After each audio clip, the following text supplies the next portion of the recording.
we went to a board game cafe to just kill some time before dinner, and wow, look at this room of games. I think we stayed for a few hours before we headed to our fancy dinner, which had the bean, and I didn't notice until just right now. So, if you're on TikTok, the first thing that comes up when you search Chicago is this international McDonald's. And so we headed there for, I think, like late lunch or early dinner, and they ran out all the items except for this one burger from India, and it was okay. Going to the ledge.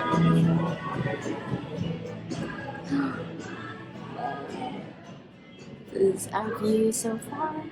We're going one floor higher.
Okay, something super exciting is happening. I'm hosting my first kind of pop-up shop. It's just gonna be me. It's gonna be at like a local plant shop that I reached out to a few months ago, and they asked me if I want to be part of their women's business weekends, and I'm just so excited because it's like my first time doing a live event. I've only been selling on Etsy and on Faire.com, so I'm super excited to have just like real life interactions with my product. So I wanted to bring some like exclusive products. I wanted some new products to show to customers just to test it out to see if anyone likes it. And they are greeting cards. And when I think about stationery shops, I immediately think of greeting cards. So it just made sense for me to start selling those. But I'm kind of nervous to just add it to my Etsy shop. I don't know why. But I think I'm going to test it out this weekend to see how it does. It was kind of stressful because the first time I ordered these greeting cards, it messed up my logo. I'll just show you, but it was like upside down. Let me see. I think this might be a good one actually. So it's supposed to look like this. Let me try and... Supposed to look like this, cute, and then the logo that way when it is flipped, turned over. But the first time I ordered these, it looks like this. Like, perfect in the front, but then they messed up and put the logo at the top upside down when I turn it over. So it was just super stressful to I think I got the greeting cards maybe 2 weeks before the event, and I had to quickly reorder the same day so that it would come on time. But like I said, it was just super stressful to know that it flopped the first time that it was made, and then I had to restart it, and I'm glad I did not do it last minute like I usually do because of these kind of challenges that come along the way.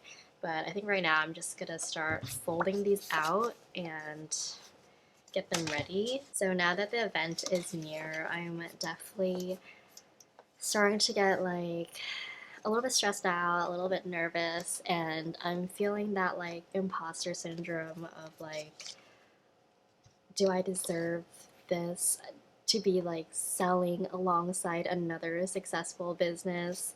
Um, and if like anyone will show up to the event, because again, it's just me, and they're doing one small business every single day, every weekend, sorry, for the month of May. So it's just gonna be me selling alongside of them in their shop. So I'm just trying to have like more of a positive mindset, knowing that like a bunch of my friends are already like planning on coming. So it's not like it's just gonna be me and no one's gonna show up. Uh, I don't know. I just feel like I'm a little nervous about that and like having that imposter syndrome of like not feeling good enough to be selling to real people in real life. I don't know why. I'm already selling like to actual people, but just online. So this shouldn't be any different.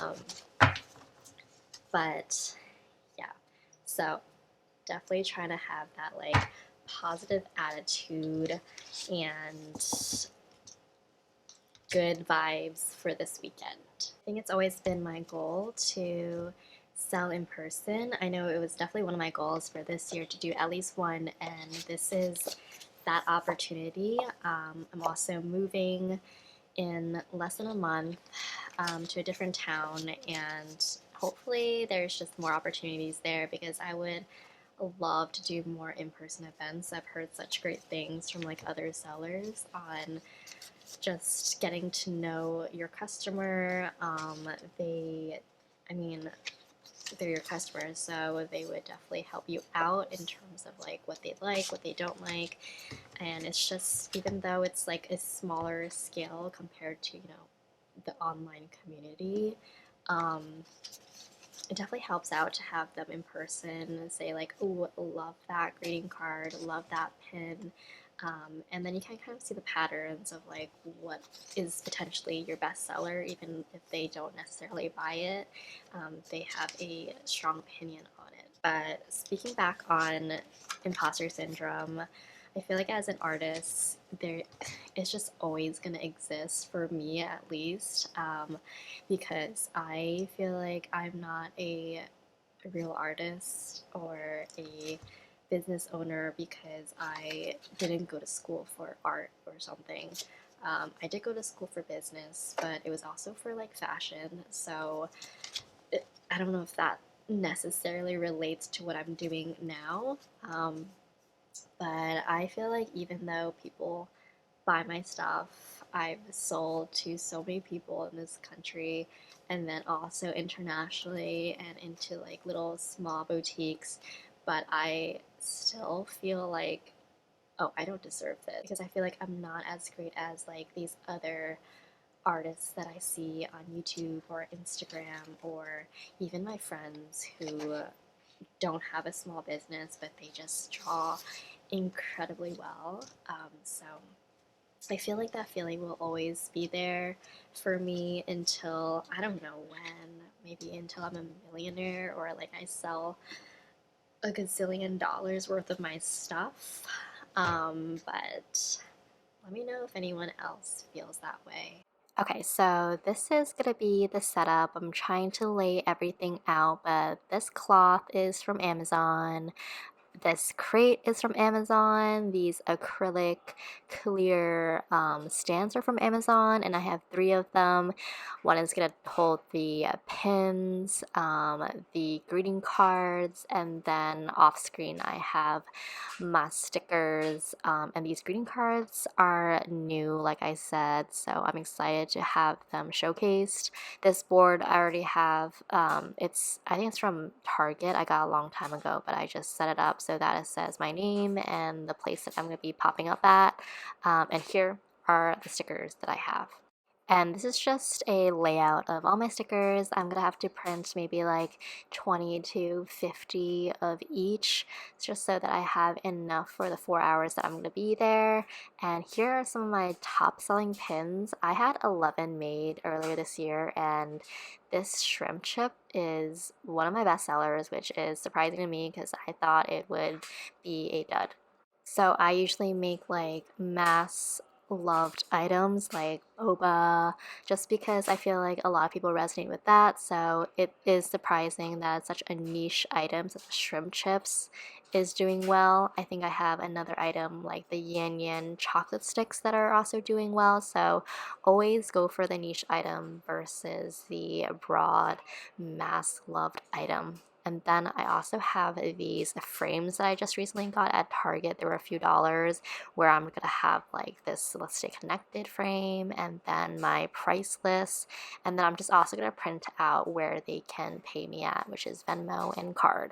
Um, and I also got this like Square reader, which is actually free when you sign up at Square, and they just send it to you. It's so easy. You can just pop it on your phone and then get the app, and people can pay you through card. But yes, so this is the final setup. It's gonna be actually 6 feet long, whereas this table is 4 feet, so I'll definitely have extra space and it won't look so cluttered, but this is it. So I'll see you at the pop-up.